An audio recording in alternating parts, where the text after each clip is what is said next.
Never-Ending Chain by Dragon Translator. Chapter 11. My son is missing.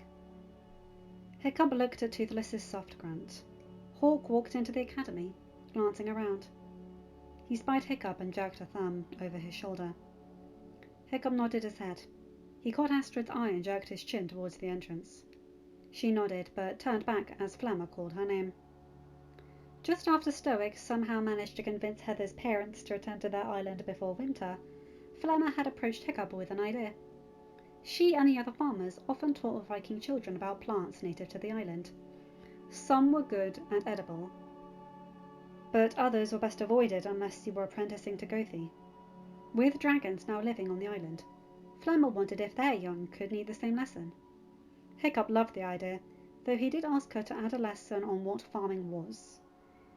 He had promised Firestorm, but had been unable to deliver as autumn wore down and the winter fast approaching. Now that all harvests were in and secured, Flemmer had the time. As Flemmer got Astrid to aid her, Hiccup followed Hawk out of the academy. He smiled as he heard the gentle footsteps of his dragon brother walking behind him. To many that would have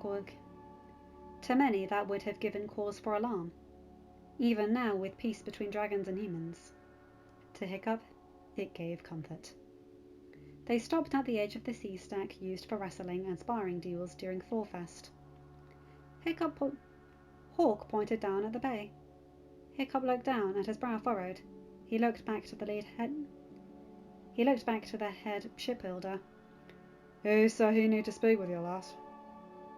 "Who said he need to speak to you, lad?" Hawk said. "Was there no terror nearby, sir?" Hiccup asked, confused. The terrors now prided themselves on ferrying messages, and Hiccup could see several terrors hanging around the docks and on various sea stacks scattered about the harbour. Hawk cackled. "Oh, plenty! And plenty that come to offer to get you. But I dunno mind a wee walk at times, lad. Sides, much ain't shipbuilding happening. More prepping the ships for winter. I dunno mind a break from the whale grease and sawdust." "I see. Thank you," Hiccup said, climbing onto Toothless's saddle. He stared down at Hawk and tilted his head. "Would you like a lift down, sir?" Hawk blinked. "Wouldn't that be too much for Toothless?" Toothless snorted. "If I can carry my brothers and Stoic, I can carry you." "Guess I can't argue with that," Hawk said, laughing. Sharpshot climbed over to hold the front of Hiccup's harness. Hawk climbed on and gingerly gripped Hiccup's shoulders. Sharpshot looked up at the man and chuckled. "Toothless only goes fast when it's just us brothers out for a flight, and he's not going to let you fall." "That's reassuring." Hiccup grinned and tapped his brother's neck. "Toothless, down, gently." "Oh, so not the Astrid special?" Hiccup asked. Toothless asked, laughing. "No, Toothless, Hawk still needs to work after this." "I'm guessing Astrid special be the move Toothless did to get Astrid to apologize?" Hawk asked as Toothless rose into the air and glided down towards the dogs. Hiccup chuckled. She hates the name, but Toothless and Sharpshot felt it was perfect. Hawk snickered. "I can see why she be hating the name." Toothless landed gently upon the docks near to where Hawk and his crew built and maintained the tribe's fleet. A group of 4 dragons, one group out of 10 that aided those who worked at the docks, bowed to Hiccup when they spotted him. Hiccup smiled. "Are you having fun?" Hiccup asked. "Yes, Alpha," a grey Gronkle said, its voice male. He and his friend straightened. A blue and gold ladder flicked her wings. "The fish catchers love that we carry in their catches off the water dens," it said, its voice also male. "They sometimes give us some of the fish." The grey Gronkle grunted. "I like to help your water den maker. I lift the logs for him, and he finds the best rocks when the day ends." Hiccup glanced at the other 2 dragons, a silver-hued Zippleback and a red-orange Nightmare. "I like to help both, Alpha," the Nightmare said, its voice female. "It's amazing, watching the den maker and his flock tend to those water dens. Seeing how much effort goes into keeping them floating. I feel bad for those I helped destroy. We do, said the right head of the Zippleback, its voice also female, as well. The left head of the Zippleback finished. Water under the bridge now, Hawk said. Hiccup, I've been thinking the squadrons will be wanting you out there fast like. Hiccup nodded and smiled at the 4 dragons. Like Hawk said, the past is the past. We are a nest now. Aye, Alpha, the Gronkle said. Thank you. Hiccup waved and then tapped Toothless's neck. Toothless's wings flared and he flew out to hover near the squadrons. Hello, Hiccup said. Hawk said you needed to speak with me. Greetings, Lad Alpha. Your nestimate is correct. I face a problem. Hiccup tilted his head. From the voice, he recognized the pod leader they had gifted those flowers to. What's wrong? He asked. Our son is missing, the 2nd squadron said, its voice female. We were wondering if he has been here. Before Hiccup could answer, the female squadron they had rescued from Outcast Island lifted her head out of the water. Oh, forgive me, Honoured Land Alpha. I saw other squadrons spitting. I saw the other scalding spitters. I thought members of my pod had found me. Actually, Hiccup said, it's good that you came. This is the pod leader we met. His son is missing. Has any other squadrons been by here? The female tilted her head.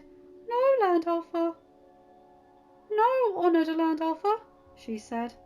I have not seen any until today. Hiccup sighed, then looked back to the 2 squadrons. I'm sorry. She would have known if he came by.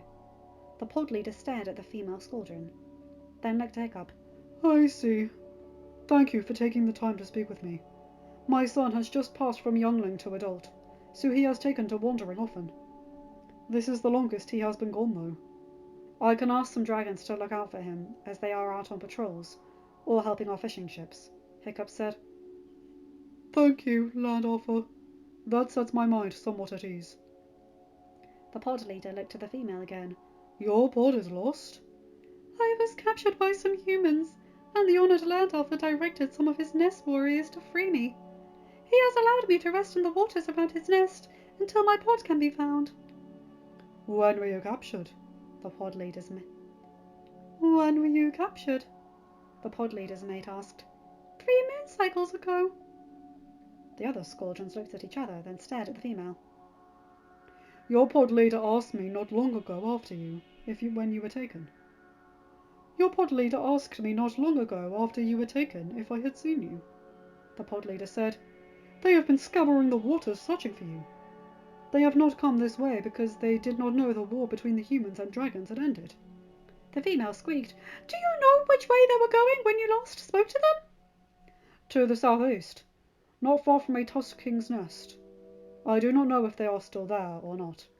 Thank you, pod leader. The female looked at Hiccup.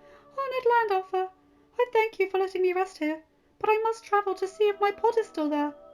I understand, Hiccup said. You are welcome back any time, and your pod can rest around Burke, if they ever happen to come this way. Thank you, Honoured Land Alpha, the female said, lowering her head a bit. She then looked at the other squadrons. If I see your son, I will tell him you are looking for him. Thank you, the pod leader's mate said. The female then slipped back into the waters. Hiccup then turned to the pod leader and his mate. That offer is for you and your pod as well, he said. Thank you, Land Alpha, the pod leader said. Hiccup went to say more, but noted an approaching group of unknown dragons had several dragons resting upon various sea stacks rising and screeching in the old tongue. End of chapter. Hi guys, hope you enjoyed that one. I like that one, and if you can't tell, I'm giving all the squadrons rather tall and swooping syllables, making their low notes very low and their high notes like this. It's a good way to differentiate them, I think. I've given Ringfire the same voice. That was a bit unintentional, but sometimes the voices just come out. Anyway, yeah, I like that. They're showing how much of a nest they really are. Hawk's not completely relying on the dragons, but that's not because he doesn't trust them, it's because he just wants a walk. I like that. Anyway, you guys know the drill. Like, comment and subscribe, and hit that bell to get notified for another upload a new video. Have a good day, night, or whatever time zone you're in. Bye my guys, gals and non-binary pals. I'll see you in another video. Take care.